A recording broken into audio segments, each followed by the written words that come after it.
थाना मसूरी गांव निगरावटी की रहने वाली प्रार्थिनी हदीसा उर्फ नन्ही पत्नी कारी अंसार अहमद, जिसके 3 बच्चे हैं और शादी जुलाई 2002 में की थी। 10 साल बाद दूसरी शादी कारी अंसार अहमद ने कली, जिसकी खबर 7 साल बाद पता चली। अंसार अहमद ने अपनी पहली पत्नी हदीसा बेगम को आग लगाकर जान से मारने की कोशिश की थी, लेकिन किस्मत ने साथ दिया और हदीसा बेगम बच गई। उसके बाद यह खबर धीरे धीरे मोहल्ले में फैलना शुरू हो गई, जिसमें गाँव के प्रधान को जानकारी मिली और गाँव में पंचायत की गई। पंचायत में कारी अंसार अहमद ने माफीनामा लिखकर दिया और कहा कि मुझे जो सजा देना चाहो दे सकते हो, शादी तो मैंने कर ली। उसके बाद कारी अंसार अहमद अपनी पहली पत्नी के पास से अपने 2 बच्चों को ले गया, जिनके नाम आफफान उम्र 12 वर्ष, दूसरा बच्चा अदनान उम्र 8 वर्ष। इन 2 बच्चों को अपने साथ ले गया और बच्ची महक लड़की उम्र 5 वर्ष को अपनी पत्नी हदीसा बेगम के पास छोड़ गया और एक बार भी आकर नहीं देखा। अपनी पहली पत्नी को पत्नी ने आत्महत्या करने तक की सोची, लेकिन बच्चों की खातिर खामोश हो गई। अब इस बेचारी प्रार्थिनी का कोई सहारा नहीं है। अगर कानून की तरफ से कोई न्याय नहीं मिला तो शायद इस परिवार का अंजाम देखकर पता लग सकता है। इस हदीसा के हालात बद से बदतर हो चुके हैं। अब देखना है कि इस बेचारी की कौन सुनता है। आप देख रहे हैं सच का कारवां न्यूज़। नमस्कार, सत श्री अकाल, मैं हूं नफीस अहमद।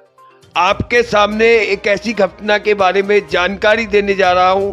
आपके सामने एक ऐसी घटना जो कि आदमी के सुनने के बाद में बहुत मन उदास हो जाएगा, आप सोचने पर मजबूर हो जाएंगे। मैं जानकारी इन्हीं से लेना चाहता हूं। आपका नाम क्या है? मेरा जमरुद। तो आप ये बताएंगे अभी इस वक्त में आप कहाँ हैं? इस वक्त कहाँ थे? निगरावटी में। तो मकसद ये है कि क्या मामला है, थोड़ा विस्तार से बताएंगे इसके बारे में? हाँ जी बताऊंगी। मेरी बहन बहुत परेशान है। क्या नाम है आपकी बहन का? हदीसा। आप बताएंगे क्या मैटर है, क्या मामला है? हाँ जी मैटर है, इसने दूसरी कर ली जिसके घर वाले ने। क्या नाम है आपकी, उनके हस्बैंड का क्या नाम है? अंसार। कहाँ रहता है वो? जलपुरे में रहे नवेड़ा। तो कितना समय हो गया शादी को? इसकी शादी को तो हो गए 7 साल हो गए। तेरी शादी को ज्यादा है, उसकी दूसरी शादी को 7 साल हो गए। पहली शादी को कितना समय हो गया? यानी कि इनसे जब शादी हुई थी उसको कितना समय हो गया? 17 साल। 17 साल हो गए। आप ये बताएंगे अब क्या मामला है, क्या परेशानी है? अजी जब तक हमारे माँ बाप जिंदे, जब तक तो उसने दूसरी करी नहीं, और उससे बाद में उसने दूसरी कर ली। जब तक तो वो सही रखा, और उससे बाद में उसने कही कि मैं तो तेरे बाप का इंतजार देख रहा, अब तेरा बाप मर गया, अब मैं दूसरी ले आया, अब तू नू बता के अपने माँ भैया भाव जब धोरे रह गए मेरे। अब इसने नू कह दी कि मेरे भैया भैया भावज भी जाने इस बात को। अब उससे बाद में हमने इसके बारे में इतनी पंचायत कर ली, इतनी पंचायत कर ली, वो नहीं आता कब्जे में, न वो बाज आता पंचायत में लिख के दे दे कि हाँ इसे खर्चा दूंगा, इसके बच्चों को देखूंगा, उससे बाद में कुछ नहीं देखता। मतलब काफी पंचायत हुई है और आपने पुलिस केस भी करा है? पुलिस केस भी करा मेरे भैया ने यू करा पुलिस केस का खर्चा दो, तो उसने क्या वकीलों ने यू लिख दिया कि फांसी लगा रहे हैं इसे, यू बना दिया कि फांसी का केस है। अब वो कह रहा है इसका घर वाला नु फांसी का गवाह लाओ। अब फांसी का गवाह कोई मिलता ना, फांसी का जब हमने डाला ही ना, हमने तो खर्चे का डाला हमारे भैया ने तो। अब उससे बाद में इसकी पंचायत मतलब इससे बोझ लो यू क्या चाहती है। मैडम आपका नाम क्या है? मेरा नाम है हदीसा। आपके हस्बैंड का क्या नाम है? अंसार अहमद। अंसार अहमद जी, ये बताएंगे कि आपकी जो शादी हुई थी उसमें मेन कारण क्या रहा, क्या दिक्कत रही आप? जी 2 बच्चे खत्म हुए मेरे, जब तक तो सही रही मैं, उससे बाद में ऐसी करने लगे। फिर मेरे बच्चे मर गए 3, फिर 2 लड़के जी भी गए, फिर सही हो गए, फिर 2 लड़के जिंदे हैं मतलब जब लाए करके। और उससे बाद में बस ये एक लड़की हुई है, जब 1 साल बाद मेरे घर, थोड़ा जोर से बोलिए। 1 साल बाद पंचायतों से लेकर आए ना, 1-2 महीने रखी, फिर ये लड़की हो गई, रह गई मतलब। तो अब जब से ये लड़की है, जब से कोई मतलब ना तो आपको खाने के लिए नहीं देते या क्या दिक्कत है आप? ना खर्चा पानी भी ना मैंने हारी बीमारी को देखा ना, कुछ ना ऑपरेशन हुआ मेरा ना जब देखी। अभी आपने एक जानकारी दी थी कि आग जलाने का जो मैटर था वो किस तरीके से था, उसको खुल करके बताइए थोड़ा सा। इससे जानकारी आदमी भी दीजिए। मेरा दिमाग सही ना है उस टाइम पे था ना, मुझे जेल की पता। ये तो हमें अड़ोस पड़ोसियों ने बताया, उनके डरियाए ने बताते हैं अड़ोस पड़ोसी, बाद में बता दें हमें। और हमें इस लड़की ने बताई है, देखो इससे पूछ लो, हमें पता कोई नहीं है इसका अब्बा कौन है, इसने कही है कि मेरे अब्बू ने आग लगाई, एलिस के अब्बा ने पानी छिड़का और पुलिस बुला के मेरी अम्मी को पकड़वा दिया। इस लड़की ने बताई। बेटे बताएंगे आपका नाम क्या है बेटे? आग जलाई। महक। आपकी ये जो आग लगाने वाली घटना थी तो बताएंगे थोड़ा सा बेटा इसके बारे में? किसने लगाई आग? अब्बा ने। अब्बा ने कैसे लगाई थी आग? पानी छिड़का बुझा। बताए कुछ, माचिस से लगाई थी या कैसे लगाई थी, आपको कुछ जानकारी है? आज ये सोच करके समाज के अंदर ऐसे ऐसे लोग भी मौजूद हैं जो कि शादी कर लेते हैं, उसके बाद में लड़कियों को दिक्कत देते हैं। इन्होंने काफी लोगों के साथ में पंचायत भी की है और कई जगह पुलिस प्रशासन में भी इन लोगों ने गुहार लगाई है, जैसा कि इन्होंने बताया। अब सवाल ये होता है कि क्या इनको न्याय मिल पाएगा? क्या प्रशासन इसके मामले में कोई कदम उठाएगा? क्या आने वाले समय में इनको न्याय मिलने की उम्मीद है? यही देखने के लिए हम लोग फिर दोबारा से एक बार फिर पूछते हैं इनसे और जानते हैं थोड़ी इसके बारे में जानकारी कि आखिर कहां तक और कहां इन्होंने कार्रवाई की है। जिन व्यक्ति ने इनसे शादी की थी, हाँ जी जानता हूँ मैं, देखे भी। उनका एड्रेस क्या होगा? उनका एड्रेस है ग्राम सवालेपुर कोटला, जिला हापुड़ और तहसील धौलाना। ये प्रॉपर एड्रेस? जी हाँ, ये प्रॉपर एड्रेस उनके गांव का है। और जो इस टाइम वो कार्य कर रहे हैं वो नोएडा में है, जलपुरा गांव में कार्यरत हैं, जहाँ शायद इमाम है या किसी मदरसे के मदारिस हैं। बट वो प्रॉपर जो रहने वाले हैं ग्राम सालेपुर कोटला और जिला हापुड़ और तहसील धौलाना। एक बार रिपीट कीजिएगा जहाँ वो रहते हैं। अब इस वक्त जो रह रहे हैं वो रह रहे हैं नोएडा जलपुरा एरिया है, उसमें कोई मदारिस हैं, शायद वो मदारिस हैं, किसी मदरसे में बच्चों को पढ़ाते हैं। अब इस वक्त वो कार्यरत हैं।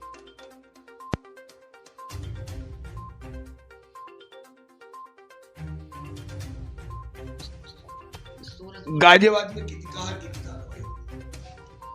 उसमें नोएडा में सूरजपुर कोर्ट में आपने वहाँ कार्रवाई की थी? हाँ, खर्चे का केस डाला जी। अच्छा, वहाँ कुछ कार्रवाई नहीं हुई ना? उन्होंने वहाँ को फाइल भेजी ना, तो फिर हमसे दरोगा गवाही मांगने लगा। वहाँ इन्होंने पैसे भर दिए उसमें 2 लाख रुपए थाने में। फिर किन्होंने भरे 2 लाख?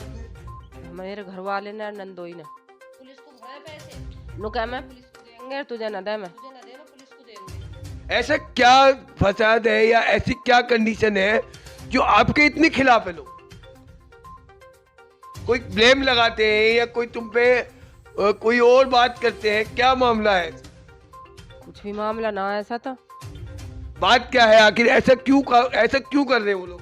आपने कभी जानने की कोशिश की उनसे? अरे उदमादा है, दूसरी कल्ली उदमादा है। अन्य घर वाले ही ना, बच्चे हैं ना उसके, लाया करके अपने राज्य से लाया करके मुझे जब शादी करी था। और तुझसे ऐसी गुदड़े बनवाऊंगा, ऐसी गोबर पथवाऊंगा इन पर कर 10 जनों के गोबर पाथे और वे सारे उपले गला दिए। जो इसका सामान है ना वो छत भी निकाल ली, अब सारा सामान गल्ला है इसका वहाँ। और जो मेरे बाप के घर का जेवर है वो तन कील रख रखी है उना दी। आपने जो कार्रवाई की है, आपने बताया कि नोएडा के क्षेत्रों में हमने कार्रवाई की, जो है अब भाइयों ने या आपके द्वारा कार्रवाई की गई, क्या उससे कुछ एक्शन में आई पुलिस या कुछ ऐसा कुछ आपकी नजरों में हुआ है कि आपके सामने कुछ कार्रवाई हुई? ना हुई जी, ना हुई। सब रास्ते बंद कर दे, हमारी चलती ना बिल्कुल कहीं भी।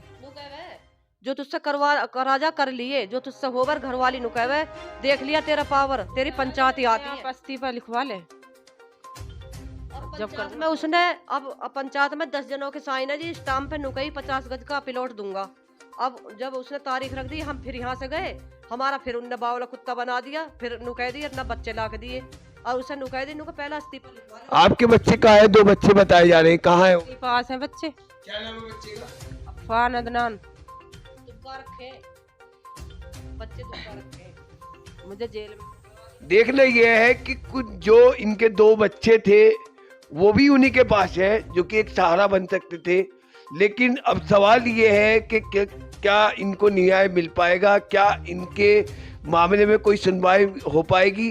क्या पुलिस प्रशासन इनके मामले में कोई कार्रवाई करेगा? वो उनके शिकायत में चलते हैं, इनकी मानते इन्हें रखते ही नहीं है वो। और मतलब इन्हें घर में अगर ये वहाँ पहुँचती भी हैं तो देखो, अगर 2 शादी की हैं तो वहाँ साथ में 2 लोग रहेंगे तो देखो बात तो बढ़ेगी।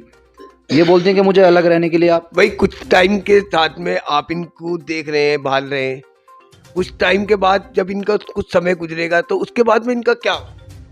उसी के लिए हम बार बार उनके पास जाते हैं। और ऐसा नहीं कि फोर्सली नहीं करते, हमने भी फोर्सली कई बार मतलब ये किया है कि वहाँ के 10 लोग जहाँ वो कार्यरत हैं, मतलब काम कर रहे हैं, वहाँ के 10 लोग भी लिए हैं और उनसे ये बैठ के बात भी करिए कि इन्हें कम से कम रहने के लिए इनका खर्चा, इनके बच्चों का हो, ये देखभाल कीजिए आप। और उस पर ये भी हम आदा है, लेकिन वो फिर भी नहीं मानते हैं उस चीज़ को, मतलब एक्सेप्ट नहीं कर रहे हैं वो मान नहीं रहे हैं उस चीज़ को बार बार। और हम बार बार इसलिए नहीं कर पा रहे हैं क्योंकि वो हमें बोलते हैं कि जी गुंडे लेके आते हैं या ऐसी कोई मामला, बाद में उस चीज़ के लिए बोलते हैं। तो इसलिए हमने फिर और 2 बार ये चौकी भी जा चुके हैं और वहाँ कंप्लेन इन्होंने की है। कंप्लेन होने के बावजूद भी वहाँ कोई उनके अपने जानने वाले जो भी कुछ हैं, उन्हें पैसे ले देकर वहीं मामला आपस में चौकी में रफा दफा हो जाता है। वहाँ कंप्लेन पहुँचती नहीं है, ऊपर तक उनके पास तक पहुँचती है। फिर उसके बाद वो थ्रेट भी देते हैं कि जो तुमसे होता है मेरा बिगाड़ लेना, मेरा कुछ नहीं होने वाला, क्योंकि मेरी पावर ही इतनी है यहाँ चौकी थानों में कि तुमसे कुछ नहीं हो पाएगा। ऐसा कुछ कहते हो कि इतनी पावर है मेरी? जी हाँ, ऐसा बोलते हैं वो। क्योंकि वहाँ के कुछ लोग जो मतलब भू माफिया कुछ लोग हैं वहाँ के, और जो कुछ मतलब गुंडा टाइप लोग हैं, तो उनसे मिले, उनकी उठ बैठ है वहाँ। अब हम इन्हें वहाँ बार बार लेके जाते। अब तो खैर अब हम लेके नहीं गए क्योंकि उन्होंने एक बार बोला था कि हमारे ऊपर फोर्सली आप भेज रहे। तो अब जब से यहाँ हैं तो इनकी देखभाल कर रहे हैं ये। और इन्हें फिर मेंटली डिस्टर्ब बीच में हुआ था, तकरीबन 4 महीने ये हॉस्पिटलाइज रही हैं मेंटल हॉस्पिटल में। ये मेरे पास पेपर हैं उसके, सभी पेपर हैं, 5 महीने। और फिर उसके बाद जब ठीक हुए हैं तो इन्हें लेके आए हैं यहाँ और फिर इनकी देखभाल हो रही है। बीच में फिर एक बार गए थे घर, तो फिर उन्होंने जो कारी साहब हैं उन्होंने ही इनके आप इनमें तेल छिड़क के या कैसे करके वो घर पे आग लगाई। और ये बच्ची छोटी साथ में थी जब आग लगाई थी। और उन्होंने बोल दिया कि जिन्होंने खुद आग लगाई है, जबकि आग क्यों लगी? तो रहने के लिए गई थी घर, उन्हें रहने के लिए घर नहीं मिलेगा तो वो अपने घर में क्यों आग लगाएंगी? उन्होंने खुद आग लगाकर पुलिस को इत्तला कर दी कि जी इन्होंने आग लगा दी मेरे घर में, जबकि इनके ऊपर तेल छिड़क के आग लगाई और फिर इन्हें ही चौकी मतलब थाने में बंद करा दिया उन्होंने, पैसे ले देकर इन्हीं को। और फिर जेल भेजा। उसके 2 महीने बाद फिर हमारे अम्मी अब्बू ने इनकी जमानत की जेल से, ये निकाल के लाए दोबारा। जी मैं थाने गई थी, मेरी कोई सुनवाई ना करता वहाँ। अब मुझे अन्याय चाहिए, मुझे अपने बच्चे चाहिए और मुझे रहने के लिए जगह चाहिए। अब मुझे कोई रास्ता ही ना मिलना, क्या करूँ मैं? अपनी आत्महत्या कर लूँगी। फिर मेरा हस्बैंड होएगा मेरा उसका जिम्मेदार, मेरे बच्चों का भी और मेरी भी आत्महत्या का भी। क्यों? प्रदेश के अंदर गवर्नमेंट भी है, प्रशासन भी है, आपने ऐसी उम्मीद क्यों करते हैं कि आप इच्छा मृत्यु के जो है पात्र पहुंच गए? मैं थक चुकी हूँ जी, पंचायत भी होगी 10 बार और हर तरह से कैसी भी समर्थन हो ही ना रहा। अब क्या क्या करें जब कोई रास्ता ही ना मिल रहा तो। मुझे आपका नाम? मेरा नाम मोहम्मद समीरा। आप क्या लगते हैं इनके? मैं यहाँ इनका भाई लगता हूँ, मेरी। तो आप बताएंगे इसके बारे में कि क्या घटना है इसके बारे में? हाँ, पिछले 7 सालों से ये परेशान है क्योंकि अब से 17 साल पहले इनकी शादी हुई थी। 17 साल के बाद फिर उन्होंने इनसे 3 बच्चे भी हैं। और फिर 7 साल बाद उन्होंने शादी की है दूसरी, जो कारी हैं अहमद, अंसार अहमद। और नोएडा में वो इमामत शायद करते हैं, जलपुरा गांव में। और तब से ही ये परेशान है क्योंकि ये जाती भी हैं और बुलाते भी हैं, लेकिन नहीं तो कोई बात करते हैं इनसे, ना बच्चों से कोई प्यार है। और 3 बच्चे हैं, 3 बच्चों में 2 लड़के हैं, 1 लड़की है। लड़की इनके पास है, 2 लड़के जो हैं इनके, उनका पता नहीं है पिछले 5 महीने से। और अब से पहले मेंटली डिस्टर्ब इतनी थी ये कि इन्हें पता नहीं था पहनने का, खाने का कोई मतलब नहीं। ये फिर हमारे यहीं घर ही आ गई। तब से इनकी देखभाल हमारी अम्मी अब्बू कर रहे हैं। और उसके बावजूद भी उनका कोई अता पता नहीं। पिछले 7 साल से जब से उनकी दूसरी शादी उन्होंने की है, निकाह किया है, उन्होंने कोई देख रेख इनकी नहीं की है और ना ही कॉल किया है, ना ही कोई बात की है, ना अपने बच्चों से मिलना है, ना जुलना है, कोई खर्चा पानी कुछ नहीं है। और ये ऐसे ही परेशान है। और उसके बावजूद भी वहाँ हम वहाँ उनके पास गए। मतलब जो पंचायत करते हैं, ग्राम पंचायत की वजह से, मतलब 10 लोग या 15 लोग वहाँ बैठ कर उन्हें समझाया। समझाने के बावजूद भी उन्होंने बोल दिया वहाँ सबके सामने कि हाँ ठीक है, मैं खर्चा भी दूंगा, देखभाल भी करूंगा, रहने के लिए जगह भी दूंगा और इनकी देखभाल भी करूंगा, इन्हें कोई प्रॉब्लम नहीं होने दूंगा। लेकिन बोलने के बावजूद वो फिर नहीं मानते। उसके बाद फिर पंचायत हुई, मतलब अगेन एंड अगेन 10 बार पंचायत हो चुकी है इस चीज़ को लेकर, लेकिन वो नहीं मानते उस चीज़ को। अगर हम बार बार फोर्सली उन्हें बोलते हैं इस चीज़ को, ऐसा क्या कारण है जो उनसे इतना दूर हो गए? आपको जानकारी है?